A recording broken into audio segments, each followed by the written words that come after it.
526 போதகர்களையும் கொண்ட உலகின் மிகப்பெரிய சபையின் தலைமை போதகர் திரு பால் யாங்கிச்சோ அவர்கள் எழுதிய பரிசுத்த ஆவியானவர் என் மூத்த பங்காளர், Holy Spirit my senior partner, பரிசுத்த ஆவியானவர் யாராம் பகுதி. இந்த ஆச்சரியமான கிருபையின் பரிசுத்த ஆவியானவர் என்பவர் யார்?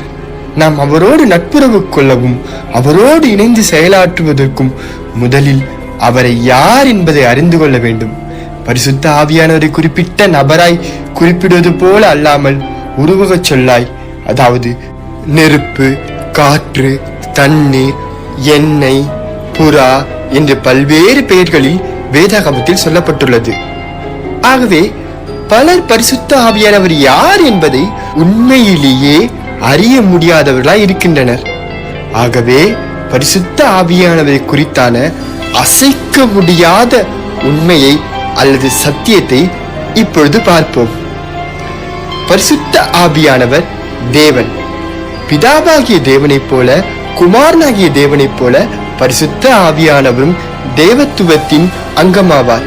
வரலாற்றின்படி பரிசுத்த ஆவி என்பது ஒரு வல்லமை என்றும் அது நித்திய தேவனிடத்திலிருந்து வந்தது என்றும் சூரியர்களும் செப்பேலியர்களும் செசேனியர்களும் கருதினார்கள். ஆனால் இந்த கூட்டத்தாரை முந்திய சபையினர் வேத புரட்டாளர்களாக கருதினார்கள். வேதாகமே பரிசுத்த ஆவியானவரை தேவன் என்றுதான் அழைக்கிறது. இயேசு பரமேறுவதற்கு முன்பாக தன்னுடைய சீஷர்களை அழைத்து கட்டளையிட்ட அநேக காரியங்களில், நீங்கள் புறப்பட்டு போய் சகல ஜாதியும் சீஷராக்கி பிதா, குமாரன், பரிசுத்த ஆவியின் நாமத்தினாலே அவர்களுக்கு ஞானஸ்தானம் கொடுங்கள், மத்தேயு 28:19 என்று கட்டளையிட்டார். இங்கே இயேசு பிதா, குமாரன் ஆகியோருக்கான அதே ஸ்தானத்தை பரிசுத்த ஆவியானவருக்கும் கொடுக்கிறார் என்பதை நாம் தெளிவாக விளங்கிக் கொள்ளலாம். பரிசுத்த ஆவியானவர் பிதாவை போலவும் குமாரனை போலவும் அதே அதிகாரம், வல்லமை, மகிமை நிறைந்தவர் என இயேசு சொல்கிறார். வேதாகமம் முழுவதும் இவ்வாறு தான் சொல்லப்பட்டிருக்கிறது. அப்போஸ்தலர் நடவடிக்கைகளின் புத்தகத்தில் இவ்வாறு ஒரு நிகழ்ச்சியை காண்கிறோம்.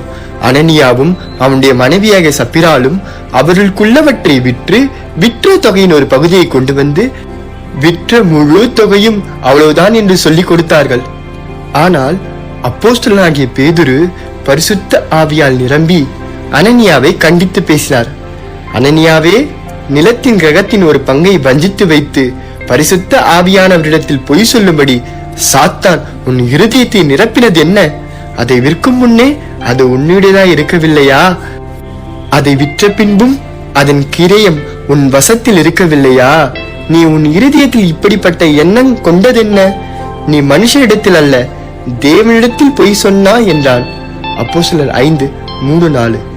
இங்கு பேதுரு பரிசுத்த ஆவியானவர் தேவன் என சாட்சியிடுகிறார். அனனியாவே, தேவனிடத்தில் பொய் சொன்னான் என்பதை பரிசுத்த ஆவியானவரிடத்தில் பொய் சொன்னான் என்பதாக குறிப்பிடுகிறார். பழைய ஏற்பாட்டில் தேவன் சொன்ன சில வசனங்களை புதிய ஏற்பாட்டில் பரிசுத்த ஆவியானவர் சொன்னதாக எழுதப்பட்டுள்ளது.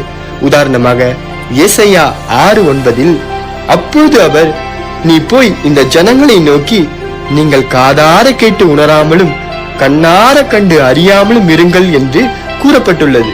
புதிய ஏற்பாட்டில் பவுல் இதை மேற்கோள் காட்டும் போது இது பரிசுத்த ஆவியானவர் சொன்னதாக குறிப்பிடுகிறார். நீங்கள் காதார கேட்டு உணராதிருப்பீர்கள், கண்ணார கண்டு பாராதிருப்பீர்கள். இவர்கள் கண்களினால் காணாமலும் காதுகளினால் கேளாமலும் இருதயத்தில் உணர்ந்து குணப்படாமலும் நான் இவர்களை ஆரோக்கியமாக்காமலும் இருக்கும்படிக்கு இந்த ஜனத்தின் இருதயம் கொழுத்திருக்கிறது. காதுகளால் மந்தமாய் கேட்டு தங்கள் கண்களை மூடிக்கொண்டார்கள் என்று இந்த ஜனத்தினத்தில் பொய் சொல்லு என்பதை பரிசுத்த ஆவி ஏசாயா தீர்க்கதரிசியை கொண்டு நம்முடைய பிதாக்களிடனே நன்றாய் சொல்லியிருக்கிறார். அப்போஸ்தலர் 28:25-26 இது போன்ற பகுதியில் இருந்து பரிசுத்த ஆவியானவர் உண்மையிலேயே பரிசுத்த திரித்துவத்தில் ஒன்றானவர் என்பதை தெளிவாக விளங்கிக் கொள்ளலாம். பழைய ஏற்பாட்டில் கர்த்தராகிய தேவனுடைய வார்த்தையை புதிய ஏற்பாட்டில் பல இடங்களில் பரிசுத்த ஆவியானவருடைய வார்த்தையாக குறிப்பிட்டுள்ளது. எரோமியா 31:33, எபிரேயர் 10:15-16 ஆகிய வசனங்களையும் வாசியுங்கள். பரிசுத்த ஆவியானவர் தேவன் என்பதை, தேவன் மட்டுமே செய்யக்கூடிய வேலைகளை பரிசுத்த ஆவியானவர் செய்வதிலிருந்து நாம் காண்கிறோம். தேவனுடைய சித்தத்தின்படி பரிசுத்த ஆவியானவர் வானத்தையும் பூமியும் சிருஷ்டித்தார். ஆதியாகமம் 1:2, யோபு 26:13 ஆகிய வசனங்களையும் வாசித்து பாருங்கள். பரிசுத்த ஆவியானவர் மரித்தவரை எழுப்பினார். ரோமர் 1:5 மக்கள் மறுபடியும் பிறப்பதற்கு காரணமானார். யோவான் 3:5-7 நியாய தீர்ப்பை குறித்து உலகத்தை கண்டித்து உணர்த்துவார். யோவான் 16:8 பிசாசுகளை துரத்துவார். மத்தேயு 12:28. இந்த நிரூபணங்களை விட பரிசுத்த ஆவியானவருக்கு தேவனின் எல்லா குணாதிசயங்களும் உண்டு. தேவன் ஒருவரே நித்தியர், சர்வத்தையும் அறிவார். ஆம்னிசென்ட் சர்வ வல்லவர், ஆம்னிபொட்டன்ட் சர்வ வியாபி, ஆம்னி பிரசன்ட். பரிசுத்த ஆவியானவருக்கும் இதே குணாதிசயங்கள் உண்டு. பரிசுத்த ஆவியானவர் நித்தியர் என எபிரேயர் 9:14 காண்கிறேன். நித்திய ஆவியினாலே தம்மைத்தாமே பழுதற்ற பலியாக தேவனுக்கு ஒப்பு கொடுத்த கிறிஸ்துவினுடைய ரத்தம் ஜீவனுள்ள தேவனுக்கு ஊழியம் செய்வதற்கு உங்கள் மனசாட்சியை செத்த கிரியைகள் அற சுத்திகரிப்பது எவ்வளவு நிச்சயம். பரிசுத்த ஆவியானவர் சர்வத்தையும் அறிந்தவர். நமக்கோ தேவன் அவைகளை தமது ஆவியினாலே வெளிப்படுத்தினார். அந்த ஆவியானவர் எல்லாவற்றையும், தேவனுடைய ஆழங்களையும் ஆராய்ந்திருக்கிறார். 1 கொரிந்தியர் 2:10. பரிசுத்த ஆவியானவர் சர்வ வல்லவர். தேவதூதன் அவளுக்கு பிரதித்திரமாக, பரிசுத்த ஆவி உன்மேல் வரும், உன்னதமானவருடைய பலம் உன்மேல் நிழலும், ஆதலால் உன்னிடத்தில் பிறக்கும் பரிசுத்தம் உள்ளதும் தேவனுடைய குமாரன் எனப்படும்.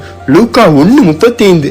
பரிசுத்த ஆவி உன்னதமானவருடைய பலம் என்பது தெளிவாகிறது. தேவனால் கூடாத காரியம் ஒன்றுமில்லை. கடைசியாக பரிசுத்த ஆவியானவர் சர்வ வியாபி, அதாவது ஒரே சமயத்தில் எங்கும் இருக்கக்கூடியவர். 139ஆம் சங்கீதம் பரிசுத்த ஆவியானவர் சர்வ வியாபி என்பதை தெளிவாக சொல்கிறது. தேவனோடு பேசும்போது தாவீது சொல்கிறான், உம்முடைய ஆவிக்கு மறைவாக எங்கே போவேன்? உம்முடைய சமூகத்தை விட்டு எங்கே ஓடுவேன்? நான் வானத்திற்கு ஏறினாலும் நீர் அங்கே இருக்கிறீர், நான் பாதாளத்தில் படுக்கை போட்டாலும் நீர் அங்கேயும் இருக்கிறீர். வசனம் 7-8. ஆகவே பரிசுத்த ஆவியாகிய தேவன் நித்தியர், சர்வத்தையும் அறிந்தவர், சர்வ வல்லவர், சர்வ வியாபி என்பது விளங்குகிறது அல்லவா? பரிசுத்த ஆவியானவர் பிதா குமாரனை போல மகத்துவம் உள்ளவர், பரிசுத்தம் உள்ளவர், மகிமையுள்ளவர்.